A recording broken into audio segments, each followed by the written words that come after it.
Hello hi friends. இப்போ நம்ம 2 piece set தான் பார்க்க போகிறோம். அதாவது பியூர் காட்டனில் 2 பீஸ் செட்டு நம்ம பார்க்க போகிறோம். ஓகேங்களா? இதில் வந்து சைஸ் வந்து எம், எல், எக்ஸ்எல் இருக்குது. ஓகேங்களா? இதில் வந்து 2 கலர்ஸ் நான் உங்களுக்கு காட்டுறேன். ஓகேங்களா? பார்க்கலாங்களா? பாருங்க, இதுதான் வந்து டாப் பியூர் காட்டன். ஓகேங்களா?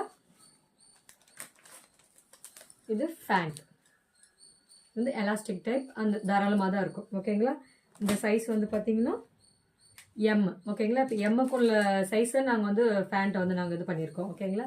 இங்கே பாருங்கள், தாராளமாக இருக்குது ஃபேண்ட். ஓகே, இதில் வந்து எம், எக்ஸ்எல் இருக்குது. ஓகேங்களா? இதுலேயே வந்து லைட் வயலட் கலரில் வந்து டாப்பு அண்டு ஃபேண்ட்டு. இதுலேயும் வந்து சைஸ் வந்து பார்த்தீங்கன்னா எம், எல், எக்ஸ்எல் இருக்குது. ஓகேங்களா? உங்களுக்கு இதில் எந்த சைஸ் வேணுமோ கீழே இருக்க நம்பருக்கு எனக்கு வாட்ஸ்அப் பண்ணுங்கள், இல்லை கால் பண்ணுங்கள். ஓகே, பாய், தேங்க்யூ.